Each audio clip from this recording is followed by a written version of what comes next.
Ici, le but de l'exercice, ça va être d'explorer cet ensemble-là. Ça va être l'ensemble des couples de rationnels dont leur carré somme à n. On va montrer plusieurs choses là-dessus. D'abord que C7 est vide, et ensuite que C1 est infini. Et on pourra montrer une dernière chose après ça, une fois que C1 sera infini. Rapidement, pourquoi C7 est vide?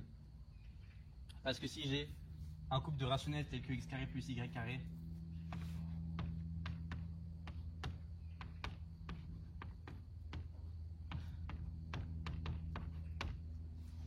qu'est-ce que je peux faire? Je peux multiplier par Q1 carré.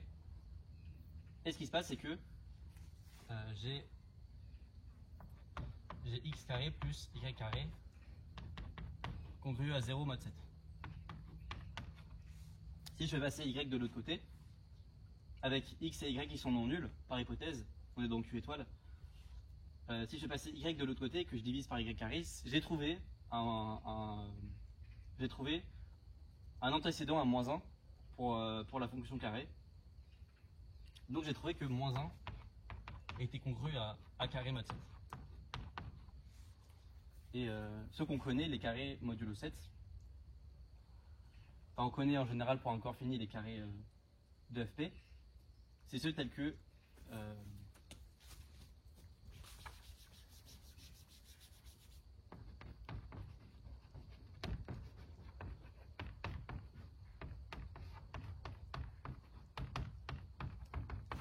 c'est ceux qui vérifient ça, sauf que moins 1 puissance 7 moins 1 sur 2 c'est moins 1. C'est moins 1, c'est pas 1, et donc moins 1 c'est pas un carré, ce qui est absurde. Ça évidemment, ce phénomène, on peut le reproduire pour tous les nombres premiers qui sont congrus à moins 1 modulo 4.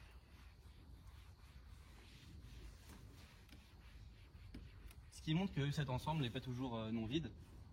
Cependant, on va montrer que si cet ensemble est non vide, il est infini. La première étape, ça va être de montrer que C1 est infini. Comment on fait? On va juste montrer qu'il y a une infinité de triplets pythagoriciens qui sont premiers entre eux et distincts. Les triplets pythagoriciens, c'est les solutions de a carré plus b carré égale c carré. Et si je divise par c carré, je trouve que a sur c, b sur c est une solution, à condition bien sûr que a ou b soit non nul, enfin a et b soient non nuls.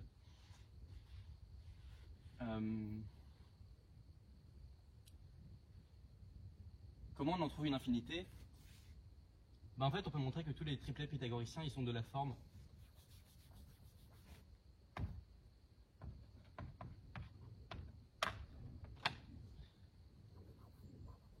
a moins b carré plus 2ab carré égale a carré plus b carré carré.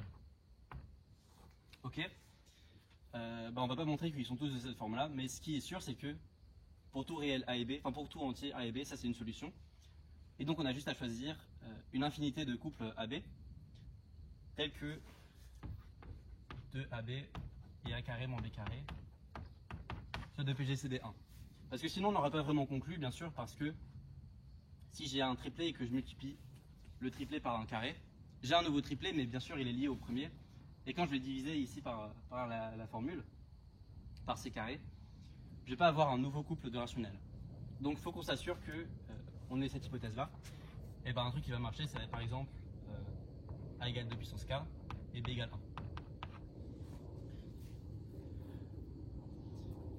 1. Ça va être une puissance de 2 et ça va être impair. Ce qui montre qu'on a une infinité de triplets non triviaux. Et donc que C1 est infini. En fait, on peut même montrer que si, pour tout n, si Cn est non vide, alors Cn est infini. La méthode qu'on fait, elle est plutôt cool. En fait, généralement, quand on a des sommes de carrés comme ça, c'est le cas avec l'équation de Pell-Fermat, c'est le cas avec d'autres équations.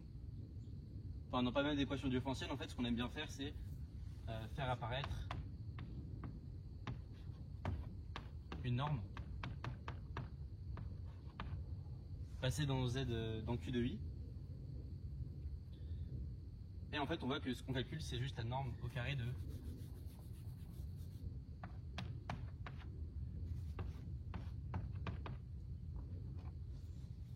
On calcule juste la norme au carré de ce truc-là. Donc je prends n tel que Cn soit pas vide. Et l'idée, c'est que je vais prendre une solution de Cn, donc un entier qui fait un couple d'entiers de rationnels comme ça qui vérifie ça. Et ensuite, je vais prendre mon infinité d'éléments dans C1.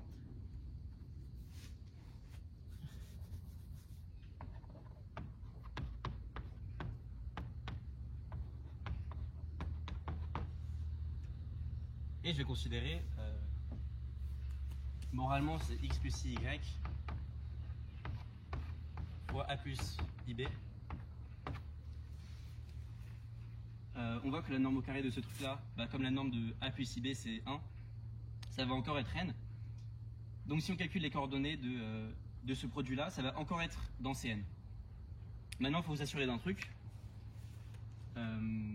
c'est que dans Cn, c'est dans Q étoile. Donc ça veut dire qu'on n'a pas le droit ni au réel, ça faut qu'on s'assure que ce soit ni dans R, parce que sinon ça équivaudrait à un couple dont la coordonnée selon I est nulle, donc Y serait nul. Il ne faut pas que ce soit dans R, et pour la même manière, il ne faut pas que ce soit dans IR.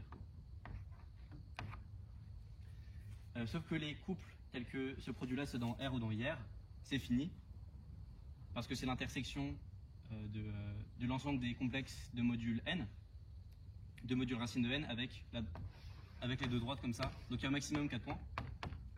Et comme on a une infinité de points dans C1, on peut s'assurer qu'il reste une infinité, même une fois qu'on a enlevé ces 4 points. Donc ce qu'on a au final, c'est que Cn est infini. Si Cn est non vide, Cn est infini. Ce qui est sympa.